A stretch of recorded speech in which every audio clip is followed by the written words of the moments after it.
சத்தமே இல்லாமல் தலைவர் ரஜினிகாந்த் அவர்கள் ஃபெஞ்சல் புயலால் பாதிக்கப்பட்ட மக்களுக்கு நிவாரண உதவிகளை வழங்கிட்டு இருக்காங்க.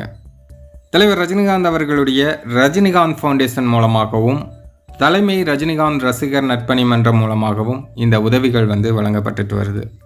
ஃபெஞ்சல் புயலால் பாதிக்கப்பட்ட கடலூர், விழுப்புரம், சென்னை மற்றும் புதுவை போன்ற இடங்களுக்கு இந்த நிவாரணப் பொருட்கள் வழங்கப்பட்டிருக்கு. தலைவர் எப்போதுமே அவர் செய்கிற உதவிகளை வெளியில் சொல்கிறதே கிடையாது. தலைவரும் இப்போ அவரே இந்த உதவிகளை அவர் கையால் வழங்குற மாதிரி வழங்கியிருந்தார் அப்படின்னா இந்த செய்தி சேனல்கள் முழுக்க, சோசியல் மீடியா முழுக்க ஒரு வாரத்துக்கு அதை தான் பேசிகிட்டே இருப்பாங்க. பட் தலைவர் என்றைக்குமே உதவி செய்கிறது அவரோட மன திருப்திக்காக மட்டுமே. அது இந்த உதவிகள் அப்படின்னு இல்லை, எந்த உதவியாக இருந்தாலுமே யாருக்கு செஞ்சாலுமே அதை அவர் வெளியில் சொல்கிறது கிடையாது. அதை தெரிகிற மாதிரியும் பண்ணுறது கிடையாது.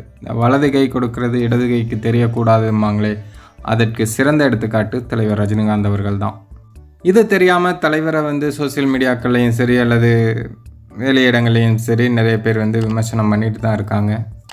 அவங்களெல்லாம் சூரியனை பார்த்து ஏதோ குலைக்குது அப்படின்னு சொல்லுவாங்கள்ல, அந்த கணக்கில் எடுத்துகிட்டு போயிட்டே இருக்க வேண்டியதான். தலைவரோட ரசிகர்கள் அனைவருக்கும் அன்பு வணக்கம். நம்ம சேனலோட வளர்ச்சிக்கு நீங்கள் உதவணும் அப்படின்னு நினச்சிங்கன்னா ஸ்க்ரீனில் தெரிகிற கூகுள் பே, ஃபோன்பே நம்பருக்கு உங்களால் முடிஞ்ச உதவிகளை பண்ணலாம்.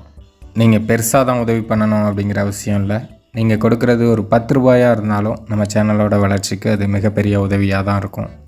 நீங்கள் இதுவரையும் கொடுத்த ஆதரவுக்கும் இனிமேல் கொடுக்க போகும் ஆதரவுக்கும் நான் தலைவணங்கி நன்றி சொல்லிக்கிறேன்.